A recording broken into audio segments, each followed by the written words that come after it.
I'm going to be straight with you right now. What I'm about to tell you isn't one of those cozy stories your dad told you before bed. It's not the stuff teachers spoon-fed you in school. It's not what society wants you to know. Most people go to their graves completely blind to this, and that's exactly how the system wants it. Because once you hear what I'm about to say, you can't unhear it. This is the kind of knowledge that splits your life into two parts: the time before you knew it and the time after. 500 years ago, a man named Machiavelli wrote down the most brutal truths about human nature. Truths so dangerous the Catholic Church banned his book. Truths so powerful that kings, presidents, CEOs, and generals secretly read it while publicly condemning it. Why? Because Machiavelli wasn't writing theories. He wrote the human instruction manual. Not how we pretend to act, how we actually work. And here's the part that should scare you. The people who know these truths use them against you every single day. In boardrooms, in relationships, in politics, in war. They're playing chess while you're still playing checkers. Ask yourself, why didn't your dad teach you this? Why didn't your teachers teach you? The answer is simple: because they didn't know either. Because society trained you to believe that seeing reality makes you cynical, being strategic makes you manipulative, and understanding power makes you evil. But the harsh truth is this: ignorance isn't virtue. Ignorance is weakness. From this moment on, I'm going to make you powerful. Once you see these truths, you'll never look at human interactions the same way again. So before we go on, hit that like button, subscribe, and turn on the bell, because what comes next is going to change the way you see the world forever. They told you humans are logical, that they weigh options and calculate outcomes. That's a lie. Machiavelli wrote centuries ago, men in general judge more by their eyes than by their hands, because everyone can see, but few can touch. Translation: people choose based on appearances, not reality. Most people don't want the truth, they want comfort. Think about it: the friend who asks for advice but never listens. The coworker who's broke but buys Starbucks every day. The woman who says she wants a good man but keeps going after the guy who treats her like an option. Logic gets destroyed the moment it faces desire or fear. That's the game, and you've been playing it wrong. Because they told you facts persuade people. But here's the truth: facts don't move people. Feelings do. A man who controls emotions controls any room. He doesn't waste time proving he's right. He makes people feel like he is. Look at history. Hitler didn't gain power with data and charts. He did it by igniting fear and anger. Companies make billions not by selling the formula of a soda, but by bottling good feelings. Religions didn't spread through philosophical arguments. They spread by gripping hearts with fear, hope, and meaning. That's why you lose arguments, because you assume people are logical. They're not. People are addicted to emotion. So here's the first lesson from the darkest corner of Machiavelli. Stop trying to change minds with facts. Start shaping emotions. If you want someone to follow you, don't tell them what's good for them. Show them what makes them feel good about themselves. Want to influence your partner? Don't argue with logic. Make them feel the pain of losing you or the pleasure of pleasing you. Want to dominate in business? Forget data. Build a story that convinces your audience you're an inevitable winner. A man who argues with facts is a teacher. A man who shapes emotions is a king. Once you understand that, you see through everyone around you. The politician's smile, the influencer's brand, the co-worker's excuses, they're all masks built to protect emotions, not reveal truth. But once you see the mask and know that behind every behavior is a feeling or a weakness, you can pull the hidden strings. And this is just the beginning. If people are irrational, then loyalty is an illusion. That brings us to Machiavelli's next warning. There are only two kinds of people in the world: hunters and prey. Strip away the polite masks of politics and morality, and underneath is the oldest law of nature. The strong take, the weak get taken from. Weakness doesn't protect you, it attracts predators. Why do bullies pick on the quiet kid? Why do companies fire the weakest workers first? Why do women leave the man who bends, but chase the man who stands firm? Because predators always choose the easiest prey. Machiavelli wrote, "If you cannot be both loved and feared, it is better to be feared." Not because fear is noble, because fear keeps the wolves away. Love without power invites betrayal. Fear without love is pure survival. Here's the twist. Weakness doesn't just destroy you. It corrupts your environment. A weak man makes others carry him. He drains the energy of the strong, and once predators swallow him, they move on to the next victim. That's why weakness is more dangerous than cruelty. Cruel people at least stand on their own legs. Weak men are black holes pulling everyone else down. Yet society tells you to be soft, harmless, to embrace weakness. They call it sensitive or being a good man. But the truth is, a man who can't defend himself, his family, or his reputation isn't a good man. He's a liability. Power isn't optional. It's the price of survival. Once you accept this, your world changes. Every interaction becomes a test. Who's the hunter? Who's the prey? Who sets the rules and who blindly follows them? That's why women are drawn to men who radiate power. They instinctively know weakness can't protect. Leaders rise because people prefer following the strong over being torn apart in the chaos of the weak. That's why you have to choose. Be the hunter or be the prey. Your whole life they told you, be nice, be agreeable, don't cause trouble, don't upset anyone so they'll like you. But that was a lie. Machiavelli said centuries ago, men are so simple and so driven by immediate needs that a deceiver will never lack victims. People mistake weakness for goodness. They confuse obedience with virtue. They think being liked is the same as being valuable. That's why women say they want a nice guy, but chase the rule breaker. That's why companies praise team players, but promote the ruthless strategist. The world rewards the ones you call the bad boys, the sharks, the hard rulers.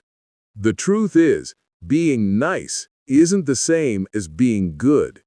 Being nice is avoiding conflict, saying what people want to hear, craving approval. Being good is saying the truth no one else dares to say, even if it upsets people. Being good is standing on principles even if others hate you for it. Being good is making the hard choice when everyone wants the easy one. Most men don't get this. Power is the ability to act without needing approval. Power is protecting yourself, your family, and your values. A man who can't defend himself or his loved ones isn't a good man. He's a responsibility. Once you accept that, the world looks different. Every interaction becomes a real test. Who's the hunter? Who's the prey? Who writes the rules and who blindly follows them? In the end, you have to decide. Will you be the hunter or the prey? Kind men look for approval. Good men earn respect. And this is where things get brutal. Women don't respect overly nice men. Bosses don't trust them, and friends don't follow them. Because kindness without strength is just weakness wearing a mask, and weakness is always disliked. No great leader in history was just nice. Caesar, Alexander, Napoleon, they could be generous, but only when it served their power. Even today, real leaders and CEOs aren't nice. They're fair, they're just, but they don't beg for approval, and they're not scared of rejection. And that's exactly why people follow them. You can be kind without being weak. You can be good without being naive, but if you're weak, you will never be respected. Kindness paired with power is attractive. Kindness paired with weakness is poison.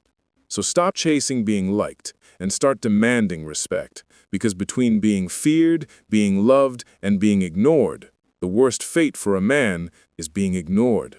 Loyalty only matters when it goes both ways. Loyalty is a contract, and the moment the other side breaks it, it's over. A man who stays loyal to people who don't return it isn't virtuous. He's a fool, and fools always get used. The strongest men aren't blindly loyal, they're strategically loyal, and they walk away the moment respect and commitment aren't returned. True loyalty means walking with people who proved their worth, not chasing after those who exploit you. Machiavelli warned, if you must choose between being loved and being feared, it's safer to be feared. Because love is fragile, conditional. What really protects a man is his reputation. Reputation is the armor of power, a sword that cuts through lies, a shadow that enters the room before you do. A man without reputation is basically already dead. People only see what you appear to be, not who you truly are. That's where most men fail. They think being authentic means exposing every wound and weakness, then wonder why no one respects them. The world doesn't reward raw authenticity. It rewards strategic authenticity. If you want to look competent, don't complain. Give solutions. If you want to look valuable, don't be always available. Scarcity creates worth. And if you want to seem powerful, don't explain your decisions to people who have no impact on your life. That's strategic authenticity. Not faking who you are, but revealing only the parts that serve your goals. Reputation is like fire. Leave it alone and it dies. Spread it carelessly and it burns you. But when you control it, it gives light, warmth, and fear. When your reputation cracks, fixing it can take a lifetime. Even one small fracture can destroy years of work. So you must guard it harder than money or relationships, because reputation is the passport to power, and without it, you're already exiled. But reputation alone isn't enough. There will always be people who envy it and want to destroy it. And this leads us back to Machiavelli's warning. There is no way to avoid conflict. You can only postpone it to someone else's advantage. Successful men are never surprised by conflict. They prepare in peace so they don't collapse in war. A warrior sharpens his sword before battle, not when the enemy arrives. Life works the same way. Companies prepare early. Nations build weapons in peace. The man who keeps his body, money, relationships, and mind strong, even without threats, is the one who survives the storm. Machiavelli said a man must be both lion and fox. The fox sees the traps. The lion scares the wolves. Most men are only one, smart but weak, or strong but blind. But the man who is both becomes untouchable. Don't start wars, but always be ready to finish them. A man ready for war rarely needs to fight, because predators sense power. They always pick the weaker target. Become the man others are afraid to test, not because of violence, but because of readiness. Train when no one is watching. Save money when others spend. Learn when others get distracted. Become a weapon before the battle even begins. But even strength, cunning, and reputation aren't enough without one more thing. Most men fall because they confuse being good with being strong. People think honesty runs the world, the truth always wins. But that's a myth. History was built on deception. Machiavelli said a prince doesn't even need a justified reason to break his promises. Deception isn't corruption, it's survival. Nature shows the same. The fox pretends weakness, the snake camouflages, the fish flashes bait. Humans are no different. Politicians sell dreams, corporations sell poison wrapped as freedom, and even at home, loyalty lasts only as long as it costs nothing. Most men believe goodness protects them, but that's just naivety. A deceiver always finds a victim because people love comforting lies. If you don't know how to deceive, you'll still be deceived. If you don't play the game, you become someone else's pawn. What does this mean? Not that you should lie non-stop, but that you must master controlled deception. Show the mask, hide the blade. Tell only the amount of truth that maintains your power. The world doesn't reward raw honesty. It rewards strategic honesty. Tell the truth when it strengthens you, lie when it protects you. Break promises when keeping them destroys you. And remember, everyone else does the same. A man who is too honest isn't noble. He's prey. All your life they told you morality is absolute. But Machiavelli knew morality isn't truth. It's control. The powerful decide what is good and what is evil. They call obedience virtue, sacrifice for their benefit honor, and anything that threatens them evil. And people believe it because it makes them feel safe. History proves morality is just a narrative, and whoever controls the narrative controls morality. This is where the story gets even darker. The powerful rarely stick to the morals they preach because they don't have to. They create morals for you so it's easier to control you. They tell you lying is bad, yet every day they hide the truth. They say cruelty is wrong, yet in competition they never hesitate. They tell you not to be selfish while hoarding wealth and power for themselves, because people who believe in rigid principles are easier to lead. They restrain themselves, blame each other, and think they're doing right, while the powerful break rules when needed. Knowing morality is a tool, not a truth. Machiavelli said a ruler must know how not to be good and when to use this knowledge or not. That's the real law. Don't abandon morality, but command it. Appear moral when it's useful. Break rules when survival demands it. A man who's trapped by other people's rigid principles is a pawn. A man who bends principles is a leader. Every empire, every relationship survives on a hidden economy of fear and reward. Not love or honor, but the pressure and incentives circulating among people. Look at a politician who scares with imaginary enemies while promising perks. A preacher promising heaven while warning of hell. A lover giving and withholding affection to maximize impact. This isn't random, it's tactic. Most men fail because they only play one side of the equation. They either over-reward and lose value, or rule by fear alone and stir rebellion. The art is in balance, making kindness scarce to amplify its effect, keeping harshness in check so it doesn't break. You see this in toxic relationships, where cruelty and care create addiction in turn. And it's how rulers who hold power for years maintain it, balancing fear and hope. Now, look in the mirror. Do you influence others with endless generosity or with cold command? Both are incomplete. The one who knows both and adapts depending on the situation has the greatest impact. You must understand what people fear, what they need, and who controls it, because whoever holds both plays the leading role. Trust is just as slippery.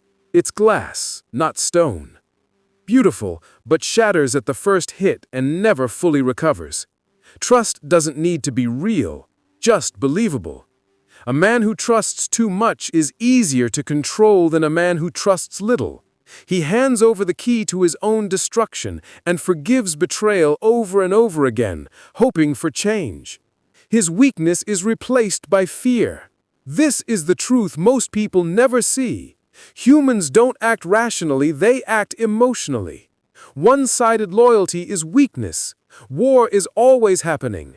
Unlimited kindness is weakness. Fear lasts longer than love.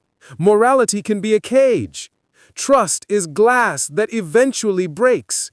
You've lifted the blindfold and see the world as it is, not as it pretends it. From here, there's no simple going back. Dark knowledge is a weapon. In weak hands, it becomes fear and suspicion. In strong hands, it becomes power. If you can carry it, step forward. If not, step aside. Because this is only the beginning. Machiavelli didn't just warn. He mapped out ways to influence, to understand people, and to survive. And if you want, you can go even deeper.